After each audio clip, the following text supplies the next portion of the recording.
projet du métro est un projet colossal.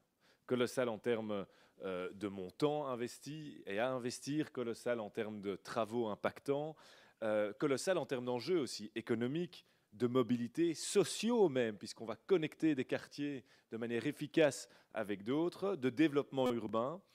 C'est donc un projet structurant pour la région. Et oui, évidemment, il le faut, ce métro, pour répondre à ces enjeux.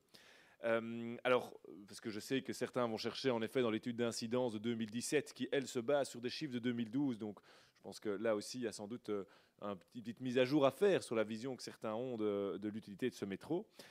Certains vont y chercher des chiffres qui les arrangent, mais si on regarde l'étude dans son ensemble, on voit l'importance de ce projet sur une ligne qui est la plus fréquentée de la région bruxelloise, avec une augmentation significative attendue de l'utilisation des transports en commun, un nombre de véhicules évités et retirés des voiries grâce à ce projet, un nombre de passagers qui augmenterait fortement.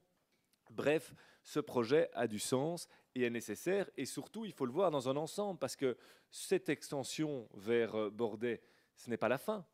Ce n'est pas la fin. L'objectif, la vision que je porte, et que je pense qu'on est plusieurs à porter en région bruxelloise, c'est évidemment à un moment donné de faire sortir ce métro de la région bruxelloise, de connecter l'aéroport de Zaventem, par exemple.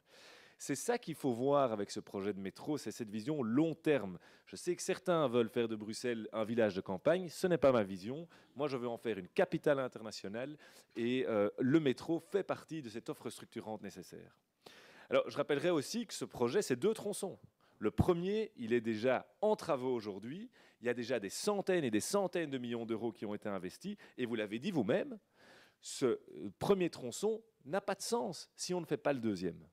Et donc, quand on approche un dossier de manière holistique, globale, il est évident pour tous ceux qui regardent ce dossier avec un peu de recul qu'il faut continuer à construire ce métro. Et je le dis avec vigueur, Madame la Ministre, parce qu'il y a des gens de votre groupe politique qui disent le contraire en permanence. Et donc, évidemment, c'est un peu difficile pour le citoyen bruxellois d'encore s'y retrouver et de se demander légitimement, est-ce qu'il y a un vrai leadership de la ministre sur ce dossier, puisqu'on entend un peu tout et son contraire dans la presse. Pas de votre part, je trouve que ces derniers temps, vous avez toujours été très volontaire sur ce dossier, mais des gens de votre groupe. Et donc, ça pose un certain nombre de questions. Alors, je pense que dans ce dossier, on a fait 2 problèmes, on a connu 2 problèmes majeurs, et dont votre gouvernement est responsable. De un, c'est d'avoir dépensé l'argent sans compter. C'est-à-dire que depuis le début de cette législature, vous avez isolé 500 millions d'euros d'investissements stratégiques pour des investissements stratégiques, sauf que quand on voit où est parti cet argent, il n'est pas parti à des investissements stratégiques comme le métro. Il est parti dans des dépenses courantes, d'entretien de tunnels, d'achat de bus et de trams, qui dans le passé rentraient dans le budget normal. Et vous les avez sortis. On a tous cru que c'était pour le métro. En tout cas, c'est comme ça que ça avait été communiqué aussi en début de législature. Et on voit ici maintenant, on est en fin de législature et on se rend compte que l'argent est parti. Pareil pour l'argent de Belliris.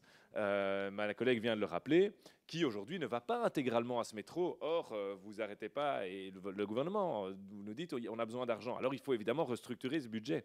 Et on en vient au second problème, c'est le manque de leadership politique. Qui décide dans ce dossier? C'est vous, c'est Belliris, c'est la STIB, c'est Karine Lallieu, c'est Bruxelles Mobilité. Parce que quand on regarde surtout au niveau du fédéral, ou bien Madame Lallieu n'a pas ses services en main, elle n'était pas au courant de la décision, et c'est quand même gravissime, ou bien elle était au courant de la décision, et c'est encore plus gravissime puisqu'elle ne l'a pas communiqué, et elle a pris des décisions qui vont à l'encontre du développement du métro et qui est contraire à ce que son groupe raconte ici à Bruxelles. Et puis vous, est-ce que vous étiez au courant, et ça fait partie des questions, quand est-ce que vous avez été au courant de ces changements? C'est quand même spécial, difficile d'imaginer que Belliris arrive à prendre ce genre de décision et que personne à Bruxelles n'est au courant.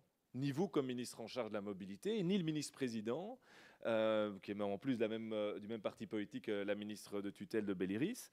Alors, ou bien, bon, vous étiez au courant, et alors je ne comprends pas, vous avez prévu ces augmentations de budget. Parce qu'au-delà de Belliris, vous avez quand même des services. Ce projet est tellement structurant que tout le monde y travaille. Bruxelles Mobilité, la STIB, votre cabinet. Hein, vous savez que je critique beaucoup la taille des cabinets ici en Belgique. tous ces gens, à un moment donné, certains se sont quand même dit, attention, les offres vont sans doute être plus élevées que ce qui est prévu, ou bien est-ce que ça a vraiment été une surprise? Or, si vous y attendiez, il aurait fallu restructurer le budget, tenir des réunions de crise, se préparer, tant ce projet est d'ampleur en région bruxelloise. Ici, on a l'impression que vous avez simplement attendu la remise d'offres et un mail de Belléris. C'est difficile à comprendre et à croire, en fait. Et donc, est-ce que vous pouvez nous donner un peu la séquence des informations, de ce sur quoi vous avez été informé, pour essayer de comprendre en fait comment est-ce qu'on en arrive aujourd'hui à avoir un tel dépassement sans que personne ne s'en ait rendu compte avant. Alors, j'entends aussi à gauche à droite qu'il y a un manque de concurrence dans ce dossier. Il semblerait qu'il n'y ait que 2 offres qui aient été remises, que ce n'est pas la logique dans ce genre de marché. Comment est-ce que vous expliquez qu'il y a seulement 2 offres qui ont été remises pour un marché de telle ampleur?